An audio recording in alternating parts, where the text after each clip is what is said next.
अरे वाह, क्या कमाल लग रहा है ये टैटू मेरे हाथ पे। उफ, मुझे खुद से इतना प्यार कब हो गया पता ही नहीं चला मुझे तो। चित्रा को अपने नाम की तरह ही चित्रकारी का बड़ा शौक था, पर किसी कागज पर की जाने वाली चित्रकारी नहीं, बल्कि हमारे शरीर पर की जाने वाली यानी कि टैटू बनाना।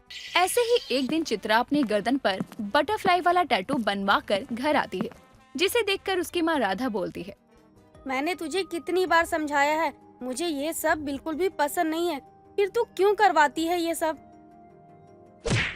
अरे अरे माँ, मार क्यों रही है मुझे? आपको भी तो पता है ना मुझे टैटू का कितना शौक है। तेरे ये शौक गए चूल्हे में। अगर आज के बाद तूने ये टैटू बनवाया तो मुझसे बुरा कोई नहीं होगा। माँ क्या बोली जा रही हो आप? ठीक है, नहीं बनाऊंगी टैटू, अब आप शांत हो जाओ। अपनी माँ को समझाकर चित्रा अपने कमरे में चली जाती है।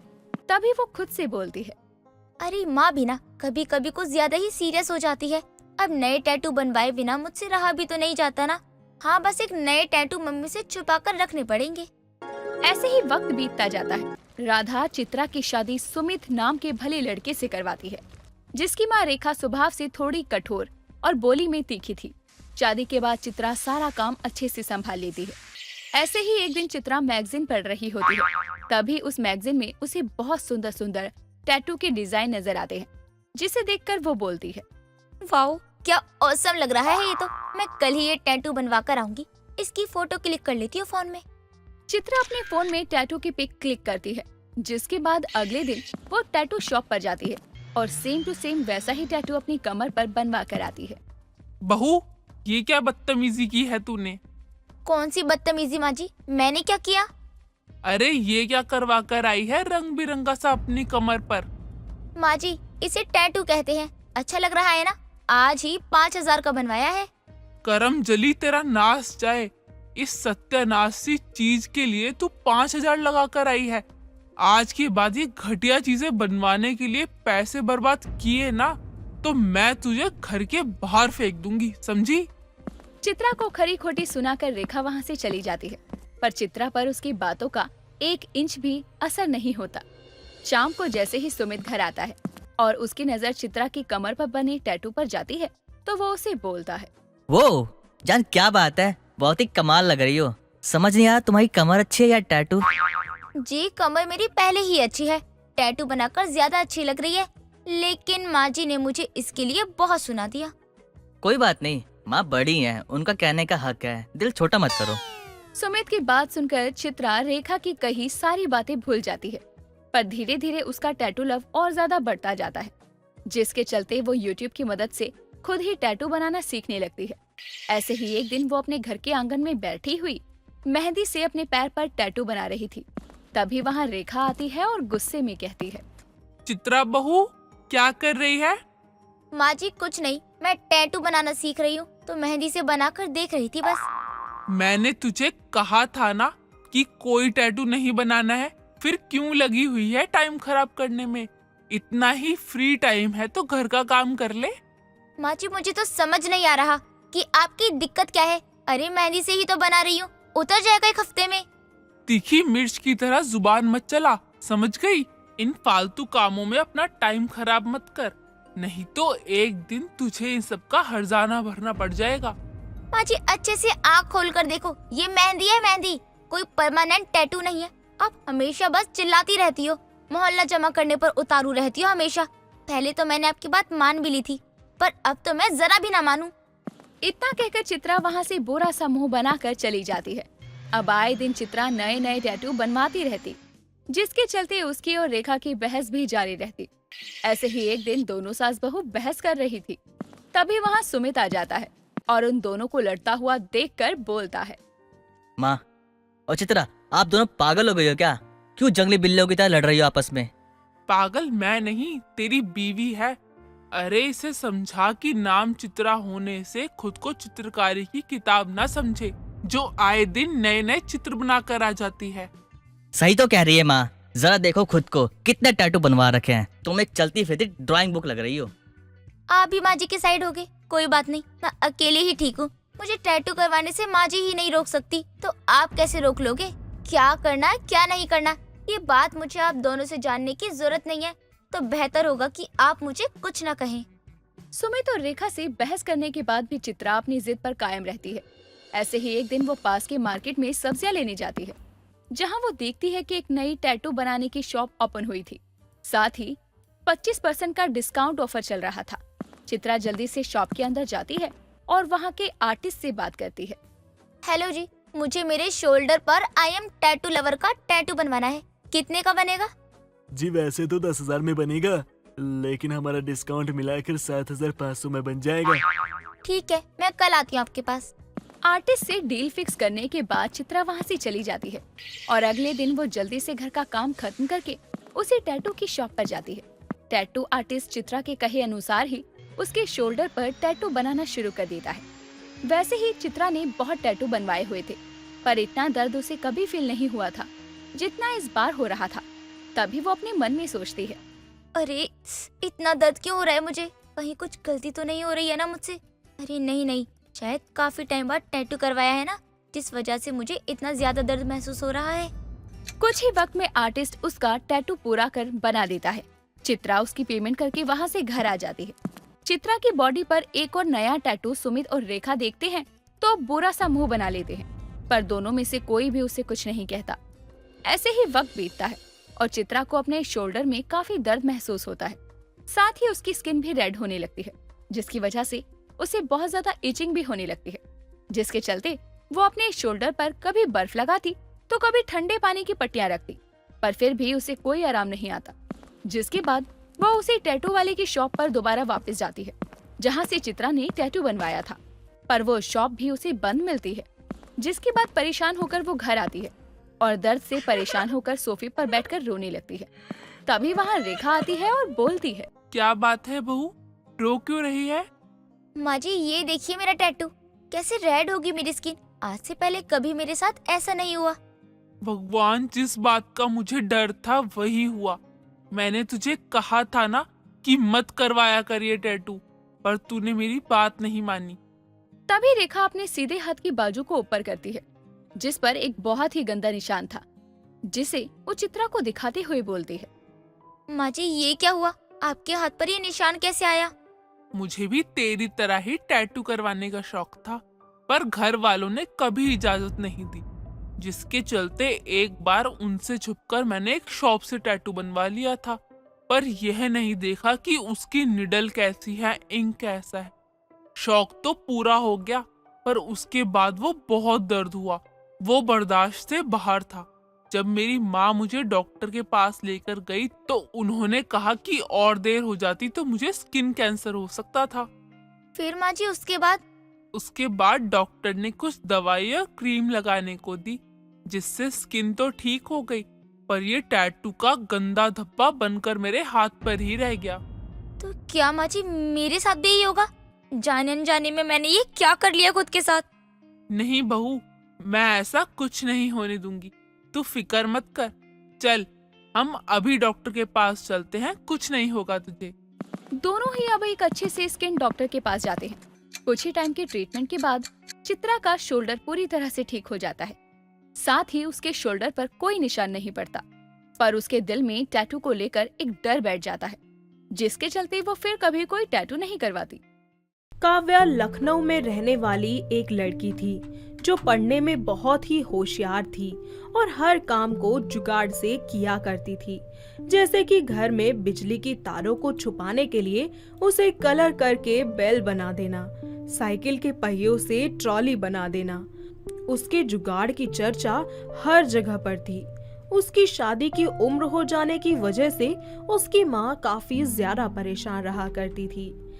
ऐसे ही एक दिन उसके घर रोहन नाम के लड़के का रिश्ता आता है, जो अपनी माँ दामिनी के साथ उसे देखने के लिए जाता है। उसकी माँ विनीता मेहमानों का स्वागत करने के लिए उन्हें चाय, नाश्ता, पानी उसी साइकिल में देती है जो कि खुद काव्या ने ही बनाई थी।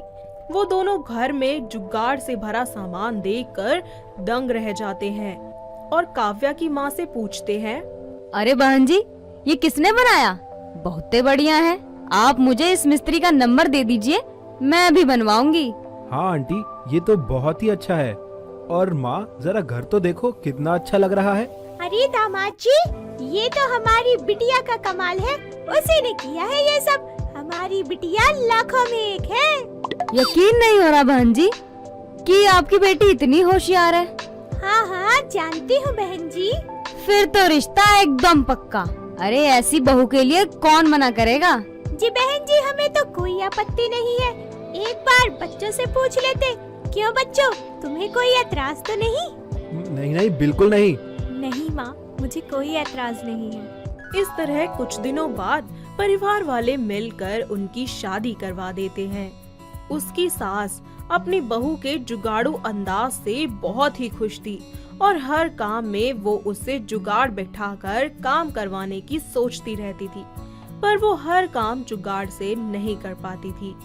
ऐसे ही एक दिन उसके घर के बाथरूम का शावर खराब हो जाता है, जिसके लिए उसका पति प्लम्बर को फोन करके घर बुला लेता है और अपने घर के बाथरूम का शावर दिखाता है। थोड़ी देर शावर देखने के बाद प्लम्बर कहता है, जी देखिए, इसको ठीक करने के लगभग 2500 लग जाएंगे। बहुत ज्यादा खर्चा है इसमें तो। काव्या ये सुनकर सोच में पड़ जाती है और इसका एक जुगाड़ सोचकर बोलती है, अरे अरे भैया, आप रहने दीजिए, मैं खुद कर लूंगी। जाइए आप यहाँ से। अब तुम इसमें क्या कर लोगी? जी आप बस देखते जाओ। काव्या उस शावर के नट बोल्ट की जगह पानी की बोतल में छेद कर शावर के पाइप पर फिट कर देती है और शावर बिल्कुल असली शावर से और भी ज्यादा अच्छा लगने लगता है, जिसे देखकर उसकी सास और पति दोनों को ही बहुत ज्यादा खुशी होती है। अरे वाह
अरे वाह भाभी, क्या डेकोरेशन है। इसे कहते हैं सस्ता और टिकाऊ। जी बहुत बहुत शुक्रिया, ये सब तो मेरे बाएं हाथ का खेल था। अरे सच में भाभी, काबिले तारीफ है ये सब। मैं तो कभी सोच भी नहीं सकता था कि इन बोतल से पेड़ भी बन जाएंगे और इतनी अच्छी सजावट हो जाएगी। भाई रोहन, बहुत ही कमाल की भाभी मिली है तुझे। अरे भाई क्या बोल रहा है, दिमाग तो ठीक है ना तेरा? हाँ भाई, I mean हमें। अरे हाँ भाई, बीवी है मेरी और तुम्हारी भाभी। ज्यादा नजर मत डालो इस पर। अरे बस बस, चलिए आइए केक काटते हैं, वरना बातों में ही टाइम निकल जाएगा। केक काटने के कुछ घंटे बाद पार्टी खत्म हो जाती है और लोगों की तारीफ सुनकर काव्या 7वें आसमान पर चढ़ जाती है।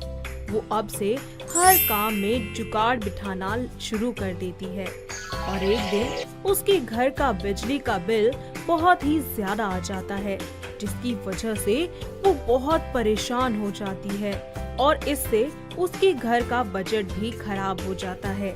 तब वो बिजली का बिल कम करने के लिए एक जुगाड़ ढूंढती है, जिसमें वो अपने घर के मीटर में तांबे का तार लगाकर उसे बंद कर देती है। कुछ दिनों तक वो यही करती रहती है और एक रात जब सभी घर में सो रहे होते हैं, तब अचानक से मीटर में घर में शॉर्ट सर्किट हो जाता है और पूरे घर में आग लग जाती है। सभी घर से बाहर आते हैं और घबराहट में एक दूसरे से बात करते हैं। हे भगवान, ये दिन भी रह गया था देखने को। हाय मेरा घर, बचा लो भगवान इस घर को। हाँ माँ, मैं फायर ब्रिगेड को फोन करता हूँ। रोहन फोन कर फायर ब्रिगेड को बुलाता है और वो आकर आग बुझा देते हैं। थोड़ी ही देर बाद सब कुछ शांत हो जाता है और रोहन अपने घर में आग लगने का कारण फायर ब्रिगेड से पूछता है। सर कुछ पता लगा ये सब कैसे हुआ? आखिर हमारे घर में आग लगी कैसे? हाँ, कुछ तो समझ आया कि आपके घर का मीटर फूक गया था, जिसकी वजह से पूरे घर में शॉर्ट सर्किट हो गया। हे भगवान, अरे कीड़े पड़े ऐसे मीटर वाले को। कल मुहे ने जो ऐसा मीटर लगा दिया। जी हाँ माँ जी, लेकिन वो तो आपके ही पड़ेंगे, क्योंकि अब आप लोगों पर मीटर में हेरा फेरी का चार्ज जो लगेगा और शायद जेल भी हो जाए। क्या इसमें हमारी क्या गलती है? ओह, अब तो आप लोग भोले ही बनोगे ना। आपके मीटर में तांबे का तार लगा मिला है। अभी तो जाकर सो जाओ, कोई बात नहीं, बहुत रात हो गई है। कल सुबह पुलिस आएगी पूछताछ के लिए। लेकिन हमने कुछ किया ही नहीं तो पुलिस क्या कर लेगी? वो सभी वहाँ से चले जाते हैं और काव्या अपने पति और सास को घर के अंदर ले जाती है। दोनों माँ बेटे इसी सोच में पड़ जाते हैं कि आखिर ऐसा हुआ कैसे, और वो एक दूसरे से सवाल करते हैं कि तभी काव्या अपनी गलती उन दोनों को बताती है। जी, ये जो कुछ भी हुआ ना, वो मेरी गलती थी। असल में जब मैंने पिछले महीने बिजली का बिल देखा तो वो बहुत ज्यादा था। मैंने उसे कम करने के लिए तार लगा दी ताकि हमारा बिजली का बिल कम हो जाए, लेकिन मुझे नहीं पता था कि उससे ये सब हो जाएगा। प्लीज मुझे माफ कर दीजिए। ए राम, तुम्हारे जुगाड़ के चक्कर में हम सब चक्की पीसेंगे। अरे बहू, ये तूने बिल्कुल भी ठीक नहीं किया। तेरे इस जुगाड़ के चक्कर में मेरा पूरा घर जल गया। हाय, अब कैसे रहूंगी मैं इस जले घर में। प्लीज मुझे माफ कर दीजिए, मैं आगे से ऐसा कुछ नहीं करूंगी। आप कोई जुगाड़ सोचो ना पुलिस से निपटने का। हाँ, ये भी मैं ही सोचूं मेरी माँ, ये तो तुम्हारा काम है ना। छोड़ो, तुम्हारे बस की नहीं है। और हाँ, आज के बाद कोई जुगाड़ उगाड़ मत लगाना। इसके बाद रोहन पुलिस को अपनी बीवी की गलती बता देता है और उन्हें समझाता है कि उसे इस बारे में कोई ज्ञान नहीं था और जो कुछ भी उसने किया सिर्फ और सिर्फ जाने अनजाने में किया। पुलिस भोले भाले परिवार को वार्निंग देकर छोड़ देती है और अब काव्या भी अपना जुगाड़ करना बंद कर देती है और अपने पति और सास के कहने पर सारा काम बिना जुगाड़ से ही करती है। तो इस तरह हमारे काव्या को ये बात समझ आ जाती है कि हर काम जुगाड़ से नहीं हो सकता। माधुरी अपनी पड़ोसन उर्मिला और बाकी की आसपास की औरतों के साथ अपनी बहू सुमयुक्ता का घर में स्वागत करती है। तभी माधुरी की पड़ोसन उर्मिला बोलती है, अरे माधुरी, बहू तो बहुत ही अच्छी लाई है, ऊपर से डॉक्टर भी है। मानना पड़ेगा, तेरे घर की सारी बीमारी का इलाज कर देगी। तू तो बहुत ही खुशकिस्मत है। खुशकिस्मत तो बहू भी है जो उसे इतना अच्छा ससुराल मिला। सभी लोग बहू से अभी ही इतना प्यार करते हैं तो धीरे धीरे तो बहू के लिए प्यार भी बढ़ता ही जाएगा ना। तेरे साथ साथ बहू तो पूरे मोहल्ले का ही इलाज कर देगी। क्यों माधुरी बहू, सही बोल रही हूँ ना मैं? हाँ, लेकिन मैं तो यही बोलती हूँ, इलाज करवाने की नौबत ही ना पड़े। अरे भाई, अच्छा भला इंसान हो और उसकी अचानक से तबीयत खराब हो जाए, ये थोड़ी अच्छा लगता है। हाँ, बात तो सही बोल रही है माधुरी। अच्छा, अब तेरी बहू का गृह प्रवेश भी हो गया, अब तुम लोग आपस में बात करो, हम लोग चलते हैं।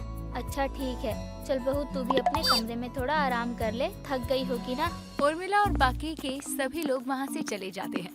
माधुरी अपनी बहू को कमरे में छोड़कर आ जाती है। ऐसे ही चहल पहल में दिन निकल जाता है। अगले दिन सुबह सुबह संयुक्ता सबके लिए खाना बना रही थी।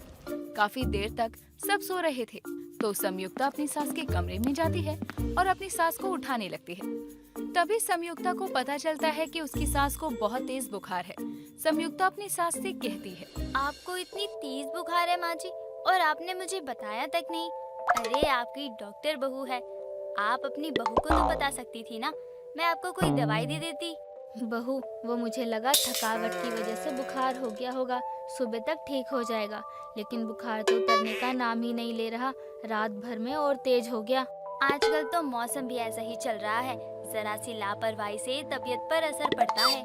कोई नहीं बहू, मैं थोड़ी देर में ठीक हो जाऊंगी, इसमें चिंता वाली कोई बात नहीं है। अरे माँ जी, चिंता वाली कैसे बात नहीं है, इसी मौसम में लापरवाही के कारण तबीयत खराब होती है, और आपको तो इतनी तेज बुखार है। आप पहले कुछ खा लीजिए, फिर मैं आपको दवाई देती हूँ। नहीं बहू, मैं ठीक हो जाऊंगी, दवाई खाने की कोई जरूरत नहीं है मुझे। माँ जी मैंने बोला ना, आप पहले खाना खाओ और मैं आपकी दवाई लाती हूँ। अगर दवाई से कोई असर नहीं हुआ तो मैं आपका ब्लड टेस्ट करवाऊंगी, कहीं कोई घबराने वाली बात ना हो। डॉक्टर बहू के आने से तो बीमारी भी खुद ब खुद ठीक हो जाएगी। ठीक है बहू, जैसा तुझे ठीक लगे। संयुक्ता अपनी सास को खाना खिलाकर दवाई दे देती है। कुछ देर बाद आराम करने से और दवाई के असर से माधुरी बिल्कुल ठीक हो जाती है। 2-3 दिन तक ऐसे ही चलता रहता है। कुछ दिनों बाद माधुरी और संयुक्ता दोनों आराम से बैठकर बातें कर रही थी कि तभी वहाँ पर संयुक्ता का पति परम आता है और सोफे पर ही लेट जाता है। परम को ऐसे थका हुआ देखकर माधुरी बोलती है, क्या हुआ, तो इतना थका हुआ क्यों लग रहा है? काम ज्यादा था क्या ऑफिस में? माँ, आज सुबह से पता नहीं क्या हुआ, जी बहुत घबरा रहा है, उल्टी भी हो गई, कुछ भी खा रहा हूँ तो पच ही नहीं रहा। ऑफिस में भी पूरा दिन ऐसे ही पड़ा रहा था, पता नहीं क्या हो गया। तूने कुछ बाहर का गलत तो नहीं खा लिया? तुझे वैसे भी बाहर का कुछ सूट नहीं करता है। हाँ, वो मैंने दोस्तों के साथ छोले भटूरे खा लिए थे, तभी से ऐसे मन सा खराब हो रहा है। ऑफिस में मैंने दवाई भी ली थी लेकिन कोई असर नहीं हो रहा है। ऐसा लग रहा है कि 2-3 दिनों तक तो ऑफिस ही नहीं जा पाऊंगा। बहू जरा देख तो इसे क्या हुआ है, अचानक से इतनी कैसे तबीयत खराब हो गई? रुकिए माँ जी, मैं चेक कर लेती हूँ। संयुक्ता कमरे से अपने मेडिकल इक्विपमेंट्स लेकर आती है और परम को चेक करने लगती है। चेक करने के बाद संयुक्ता परम को दवाई देती है और कहती है, माँ जी, परम जी को फूड पॉइजनिंग हो गई है और अभी नहीं 3-4 दिन तक घर का बना ही खाना खाना चाहिए और ऑफिस भी नहीं जाना, आराम करना है इन्हें। लेकिन बहू, फूड पॉइजनिंग कैसे हो गई? बस आज ही तो इसने बाहर के छोले भटूरे खाए हैं। माँ जी, वो तो इन्होंने अब कुछ बताया है तब ना, और क्या पता आते जाते कभी कुछ खा लेते होंगे। वैसे भी बाहर का खाना साफ सफाई से नहीं बनाया जाता, इसलिए हमें ही अपने बारे में सोचना चाहिए। अच्छा, पता नहीं क्या है, हर दूसरे दिन कोई ना कोई बीमार पड़ रहा है। बहू तू अच्छे से इलाज करना ताकि कोई भी बीमार ना हो। अब डॉक्टर बहू के आने से बीमारी तो घर से जाए ना। माँ जी, ऐसा नहीं होता, आपकी बहू डॉक्टर है, भगवान नहीं। मैं आपको दवाई दे सकती हूँ, लेकिन आपको अपने शरीर का ध्यान तो खुद ही रखना पड़ेगा ना। अगर आप ध्यान रखोगे तो डॉक्टर की जरूरत ही नहीं है। बहू तू मुझे ज्ञान मत दे, मेरे बेटे को दवाई दे, उसकी तबीयत खराब है और तू डॉक्टर के साथ उसकी पत्नी भी है, तो तुझे और भी ख्याल रखना पड़ेगा, समझी? संयुक्ता अपने पति को दवाई दे देती है और परम आराम करने अपने कमरे में चला जाता है। 2-3 दिनों तक परम की तबीयत खराब ही रहती है, इसीलिए संयुक्ता अपने पति का अच्छे से इलाज करती है। कुछ दिनों बाद सब ठीक हो जाता है और घर में किसी को कोई बीमारी नहीं थी। एक दिन संयुक्ता, माधुरी और परम तीनों घूमने के लिए जा रहे थे। तभी वहाँ संयुक्ता की ननद प्राची आती है और पेट पकड़ते हुए कहती है, माँ, भाभी, मेरे पेट में बहुत दर्द हो रहा है। हॉस्टल में इतने दिनों से रोज पेट में दर्द होता है, लेकिन आज तो कुछ ज्यादा ही हो रहा है। लेकिन तू आने वाली थी तो बताया क्यों नहीं? परम तुझे लेने आ जाता। माँ, परम भैया लेने तो आ जाते, लेकिन जब मैं यहाँ आई थी तब दर्द नहीं हो रहा था। सोचा आपको सरप्राइज दूंगी, लेकिन जैसे इस शहर में आई तब से पेट में दर्द शुरू हो गया। बहुत हालत खराब हो गई है मेरी। माँ, जल्दी से इसे हॉस्पिटल लेकर चलो, कहीं कोई बड़ी बात ना हो। माँ, बहुत दर्द हो रहा है, कोई पेन किलर ही दे दो, बिल्कुल नहीं सहा जा रहा है दर्द। मैं हॉस्पिटल भी पता नहीं जा पाऊंगी या नहीं। हे भगवान, पता नहीं क्या हो गया इसे, रोज किसी न किसी की तबीयत खराब हो रही है। परम, एक काम कर, तू गाड़ी निकाल, मैं इसे बाहर लेकर आती हूँ, फिर हॉस्पिटल चलते हैं। हाँ माँ, सही बोल रही हो, मैं निकालता हूँ गाड़ी। अरे अरे, कहाँ जा रहे हो आप सब? मैं एक डॉक्टर हूँ, तो आपको हॉस्पिटल जाने की क्या जरूरत है? हटो, मैं देखती हूँ क्या हुआ है प्राची को। अरे हाँ, हम तो भूल ही गए थे कि बहू डॉक्टर है। बहू जरा देख तो क्या हुआ है। माधुरी के बोलने पर संयुक्ता अपनी ननद को देखने लगती है, लेकिन संयुक्ता को ये नहीं पता चल पाता कि आखिर प्राची को हुआ क्या है। तो संयुक्ता बोलती है, माँ जी, बात कुछ और ही है। प्राची के हमें कुछ टेस्ट करवाने पड़ेंगे, जो बस हॉस्पिटल में ही हो पाएंगे। यहीं पास में मेरी एक फ्रेंड का हॉस्पिटल है, हम वहीं चलते हैं। संयुक्ता के बोलने पर सभी लोग प्राची को लेकर हॉस्पिटल जाते हैं और सारे टेस्ट होने के बाद प्राची को दवाई देकर घर भेज दिया जाता है। सभी के साथ उसी शाम संयुक्ता हॉस्पिटल से टेस्ट की रिपोर्ट्स लेकर घर आती है और सबको बताती है, माँ जी, आप लोगों को बहू की नहीं बल्कि एक डॉक्टर की ही जरूरत है। बहू, ये तो क्या बोल रही है? साफ साफ बोलना, क्या बोलना चाहती है? यही बोलना चाहती हूँ कि एक डॉक्टर बहू को बीमार ससुराल मिला है, आए दिन किसी न किसी को बीमारी रहती ही है। भाभी, आप ऐसे क्यों बोल रही हो? मेरी रिपोर्ट में कुछ गलत आया है क्या? घर में सभी को अपनी मनमानी ही करनी होती है ना, तो क्या होगा फिर? साफ साफ बोलो ना कि आखिर हुआ क्या है। बात को क्यों गोल गोल जलेबी की तरह घुमा रही हो? खाने पर तो किसी का कोई काबू ही नहीं है, सबको बाहर का खाना ही खाना होता है। पहले परम जी की तबीयत खराब हुई और अब प्राची को पेट में इन्फेक्शन हो गया है। क्या? लेकिन ये सब कैसे हो गया? प्राची तो वहाँ पर क्या खाती रहती थी? माँ जी, आप लोगों को तो यही लगता है कि कुछ भी खा लो, कुछ नहीं होने वाला। लेकिन भाभी, मैं इतना भी बाहर का नहीं खाती थी। हाँ ननद जी, अब कितना बाहर का खाती हैं कितना नहीं, बराबर रिपोर्ट है मेरे पास। अरे सबकी ही तबीयत खराब हो रही है आजकल, ये हमारे घर की नहीं सबकी बात है। माँ जी, बाहर वालों का तो इलाज करती हूँ, अब क्या मैं रोज रोज अपने बीमार ससुराल वालों का भी इलाज करूँ? अब से घर में जैसा मैं बोलूँगी वैसा ही खाना बनेगा। संयुक्ता अब अपने ससुराल वालों का बराबर इलाज करती है, बीमार ससुराल को तंदुरुस्त ससुराल बना देती है। रोशनी कमलेश की दूसरी पत्नी थी। कमलेश की पहली पत्नी किसी बीमारी के कारण अब इस दुनिया में नहीं थी, जिसके बाद कमलेश की शादी रोशनी से होती है। रोशनी से कमलेश की एक 15 साल की बेटी थी, जिसका नाम सीमा था। एक रोज रोशनी की सास रामेश्वरी अपनी बहू रोशनी से कहती है, बहू, तेरी शादी को इतने साल हो गए हैं और वंश चलाने के नाम पर तूने एक बेटी पैदा की है। इस घर का कुलदीप तो एक बेटा ही होगा ना? माँ जी, इसमें मेरा क्या दोष है? एक बेटी हुई है तो क्या वो घर का कुलदीप नहीं बन सकती? बहू, मैं तो कमलेश को भी यही कहती हूँ कि एक और बच्चा कर ले, एक बेटा हो जाए तो फिर ये घर फला फूला रहेगा। रामेश्वरी चाहती थी कि उसके घर में एक पोता हो जाए और उसका परिवार पूरा हो जाए। सीमा को जन्म देने के बाद रोशनी प्रेग्नेंट तो हुई, लेकिन सीढ़ियों से गिरने के कारण उसका मिसकैरेज हो गया, जिसके बाद वो माँ नहीं बन सकती थी। एक रोज कमलेश अपनी पत्नी रोशनी से कहता है, माँ तो सही कह रही है, हमें एक लड़का चाहिए, लेकिन क्या कर सकते हैं? अब तो तुम माँ भी नहीं बन सकती। अब क्या कर सकते हैं? तुम सीमा को पाकर खुश नहीं हो क्या? भला अपने बच्चों से कौन खुश नहीं होता? जब कुछ हो ही नहीं सकता तो अब हम कर ही क्या सकते हैं? समय बीतता है। एक रोज देर शाम रामेश्वरी चाय पी रही होती है, तभी डोर बेल की आवाज आती है और रामेश्वरी गेट खोलने जाती है। तभी वो देखती है कि एक लड़का बाहर खड़ा होता है, जो रामेश्वरी को देखते ही रामेश्वरी के पैर छूकर प्रणाम करते हुए उससे कहता है, दादी, मैं कुलदीप, आपका सौतेला पोता। मेरी पहली बहू को तो बच्चा ही नहीं था, दूसरी से एक बेटी हुई है और ये कह रहा है मैं आपका सौतेला पोता। दादी जी, ज्यादा मत सोचो, मैं दिल में आता हूँ, दिमाग में नहीं आता, कंफ्यूज करके जाता हूँ, जैसे अभी आप सोच रही हो। बेटा, लेकिन मुझे तो पता होना चाहिए कि तुम मेरे सौतेले पोते कैसे हुए। पहले मैं अंदर आ सकता हूँ दादी जी? तभी रामेश्वरी कुलदीप को अपने घर के अंदर बुला लेती है और कुलदीप भी अपना सारा सामान लेकर अंदर आ जाता है। और अब रामेश्वरी उससे कहती है, बेटा, तुम मुझे किस रिश्ते से दादी कह रहे हो? दादी, मैं आपको इस रिश्ते से कह रहा हूँ ना, क्योंकि आप मेरी माँ की ना सासू माँ हो। बेटा, मेरी तो कई बहू है, तेरी माँ कौन सी है? दादी, मेरी माँ तो खुद मुझे नहीं पहचान पाएंगी। अच्छा, अब बता तो अपनी माँ का नाम। मेरी माँ का नाम रोशनी है। लेकिन मेरे कमलेश का तो बेटा ही नहीं है, सिर्फ एक बेटी है। दादी, मैं उनका सौतेला बेटा हूँ। इसका मतलब कि रोशनी पहले से ही शादीशुदा थी।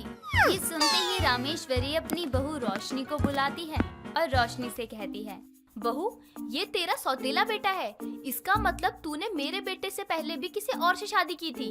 हाँ माँ जी, मेरी एक शादी पहले हो चुकी थी, लेकिन मैंने उसे इसलिए छोड़ा क्योंकि वो नशेड़ी था और मेरे साथ मारपीट भी करता था।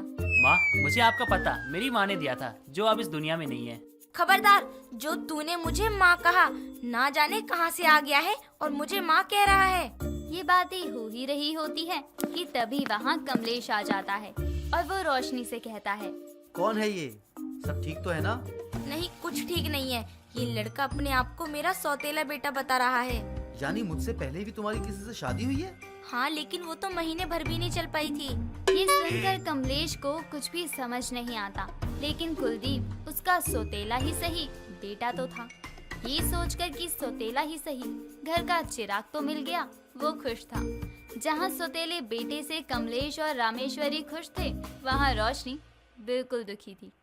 तभी कमलेश कुलदीप से कहता है, कोई नहीं, अब तुम इस घर में आ ही गए हो तो ये भगवान का ही कोई इशारा होगा। हाँ बेटा, भगवान का ही तो इशारा है तुम्हारा यहाँ आना। कुलदीप और रामेश्वरी ने तो कुलदीप को अपना लिया था, लेकिन रोशनी को कुलदीप का यहाँ रहना चुभने लगा था, क्योंकि उसकी बेटी सीमा को प्यार तो मिल रहा था, लेकिन कुलदीप के आने से वो बट गया था। तभी एक रोज रोशनी कमलेश से कहती है, मुझे इस लड़के का यहाँ रहना बिल्कुल भी पसंद नहीं है। तुम्हें क्या लगता है क्या नहीं, मुझे नहीं जानना है। अब उसकी माँ मरते हुए यहाँ का पता देकर गई है तो कुछ तो सोचा ही होगा ना। मुझे कुछ नहीं पता, ये इस घर में नहीं रहेगा। अब मैं इसमें कुछ नहीं कर सकता। कुलदीप के आने से माँ भी बहुत खुश है और कुलदीप का व्यवहार भी काफी अच्छा है। ऐसे ही कुछ समय बीतता है और एक रोज कमलेश कहीं बाहर जा रहा होता है। तभी उसके बटुए में से पैसे गायब होते हैं। हॉल में आकर अपनी पत्नी रोशनी से कहता है, रोशनी, मेरे बटुए में से कितने पैसे निकाले हैं, और अगर लेती हो तो बता तो दिया करो। जी नहीं, मैंने आपके बटुए में से कोई पैसे नहीं लिए हैं। तुमने नहीं लिए तो कहाँ गए? हो ना हो, आपके सौतेले बेटे ने चुराए होंगे, जिसे अपना बेटा बनाकर इस घर में पनाह दी है। नहीं पापा जी, मैंने आपके बटुए से कोई पैसे नहीं लिए। मुझे पता है कुलदीप, और तुम चुप हो जाओ बिल्कुल, क्योंकि कुलदीप ऐसा बिल्कुल नहीं कर सकता। हाँ हाँ, क्यों नहीं, अब तुम अपने बेटे के लिए मुझे कुछ भी बोलोगे। तभी रामेश्वरी सीमा का हाथ पकड़कर उसे वहाँ लाती है और अपने बेटे कमलेश से कहती है, कमलेश, ये रहे तेरे पैसे। माँ, कहाँ से लाई आप ये पैसे? सीमा लेकर बाहर गई थी, और वो तो अच्छा हुआ दुकान वाले ने मुझे कमला से कहवा दिया कि सीमा दुकान पैसे लेकर चीज लेने गई है, वरना कोई और होता तो रख ही लेता। देखा ना, अब तुमने अपनी बच्ची को भी कुछ तुम बोलो। मेरी बेटी ऐसी नहीं है, उसे ऐसा ना बोले आप माँ जी।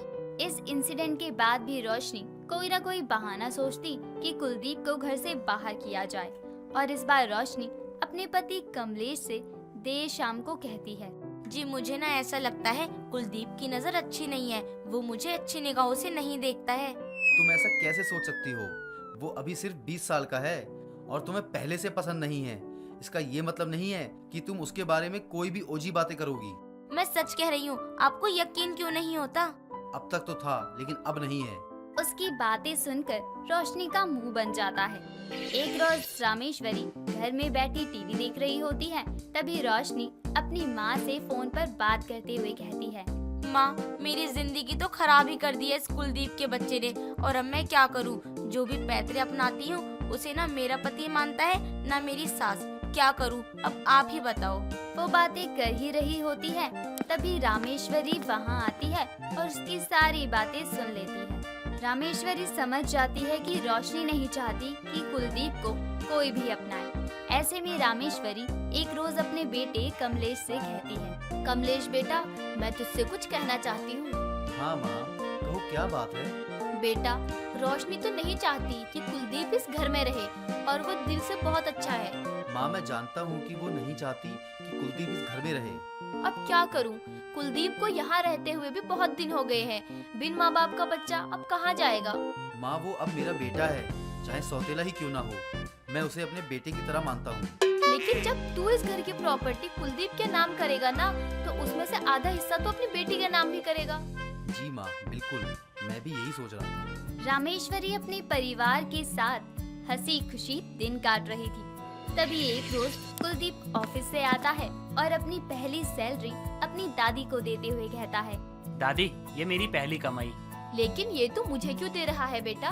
क्योंकि अब तो मैं इस घर का हिस्सा हूँ ना, तो मैं जो भी कमाऊंगा वो अपने इस घर में ही दूंगा ना दादी। सच में तू हमसे अलग है? मुझे तो ऐसा लगा ही नहीं था। तुझे देखकर तो अपने जैसा एहसास होता है। तो मैं हूँ भी तो आपका पोता ना दादी। इसी के साथ वो रोशनी, कमलेश और सीमा के लिए भी कपड़े लाता है। कुलदीप का ये व्यवहार देखकर अब रोशनी भी उसे कहीं ना कहीं अपना बेटा मानने लगी थी, क्योंकि कुलदीप ने शुरू से ही अपनी माँ के सिवा किसी और को नहीं देखा था, इसलिए उसे अपनी फैमिली की वैल्यू पता थी। नैना की शादी हाल फिलहाल में ही हुई थी। नैना ने अपने ससुराल को काफी अच्छे से संभाल रखा था। ऐसे ही एक दिन नैना की नंद रीना नैना से बोलती है, भाभी, आज ना मेरे कुछ दोस्त घर आने वाले हैं, तो आप थोड़ा खाने पीने का ध्यान दे लेना प्लीज। आप चिंता मत कीजिए ननद जी, मैं हूँ ना।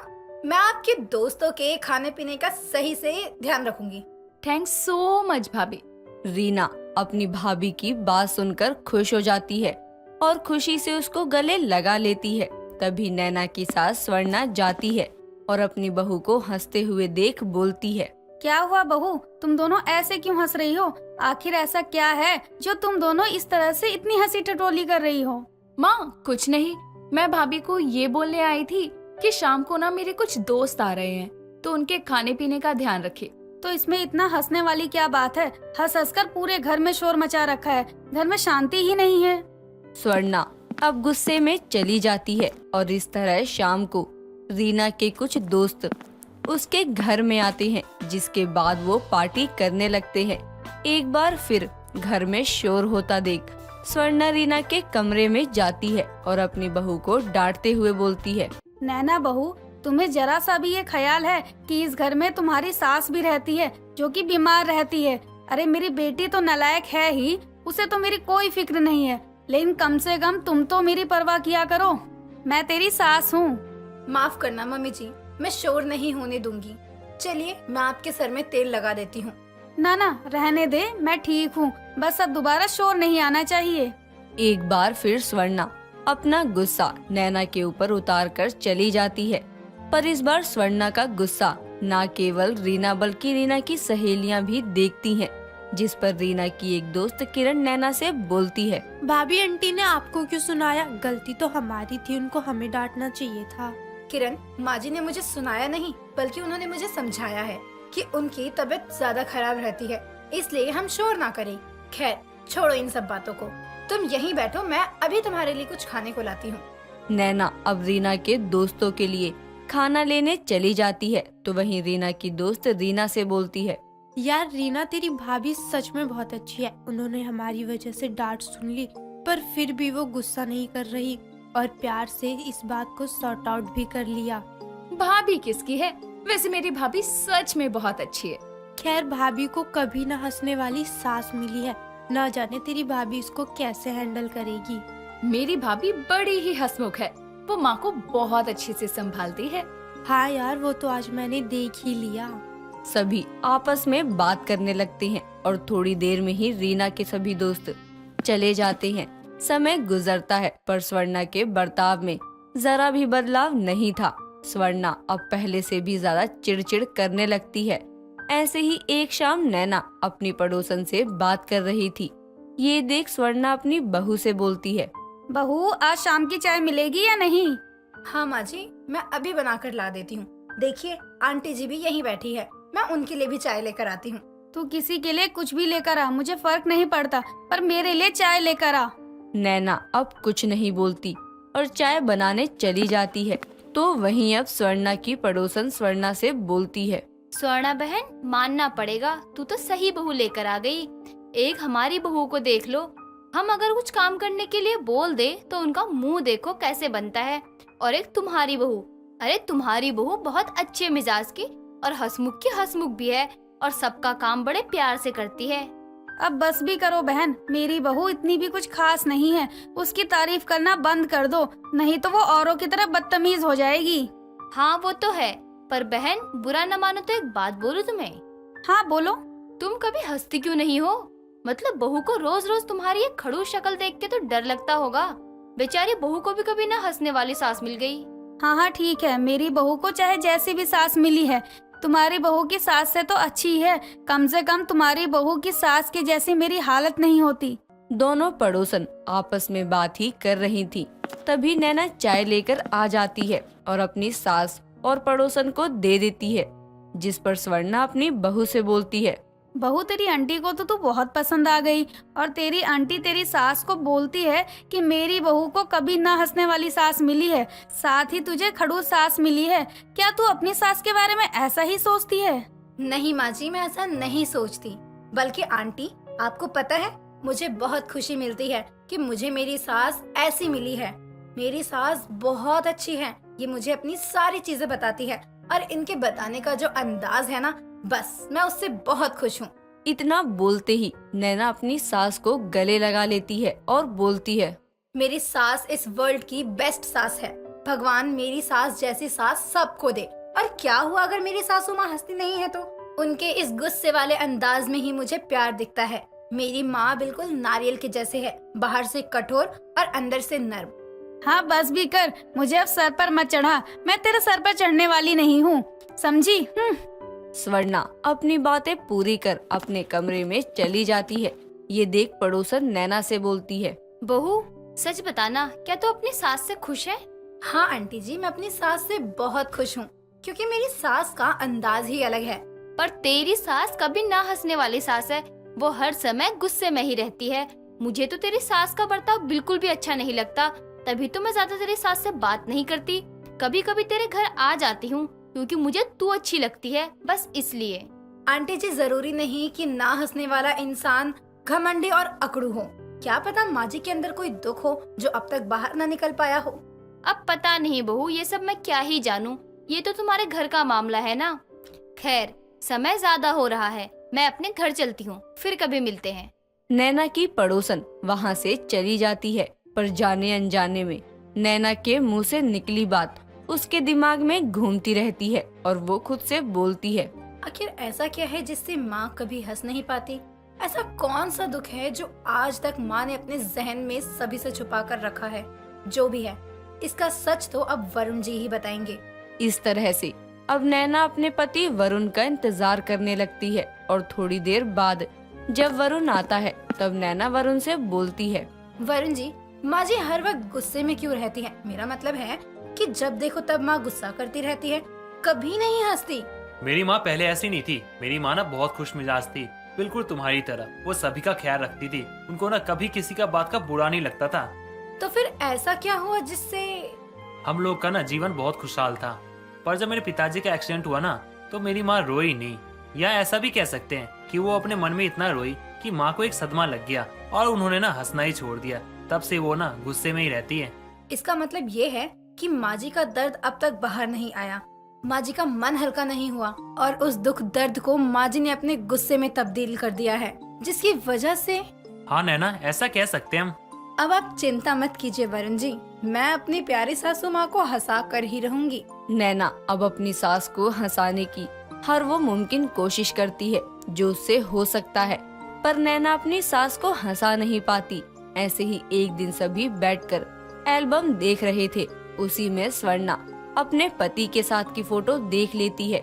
ये देखने के बाद स्वर्णा खूब रोती है। उसको रोता देख वरुण कुछ जरा भी अच्छा नहीं लगता और वो अपनी माँ को चुप करवाने जाता है। तभी नैना उसको रोकते हुए बोलती है, रुके वरुण जी, आप उन्हें चुप मत करवाइए, उन्हें रोने दीजिए, क्योंकि रोने के बाद जो बाहर आएगी वो होगी असली स्वर्णा। वरुण अपनी पत्नी की बात से सहमत हो जाता है और कुछ ही घंटों में स्वर्णा अब बाहर आ जाती है, पर इस बार स्वर्णा एक मुस्कान के साथ आती है। ये देख अब सभी को बहुत अच्छा लगता है। दोस्तों, अगर आपको ये कहानी पसंद आई तो इसे लाइक करें, शेयर करें और कमेंट करके बताएं कि कहानी में आपको सबसे अच्छा क्या लगा।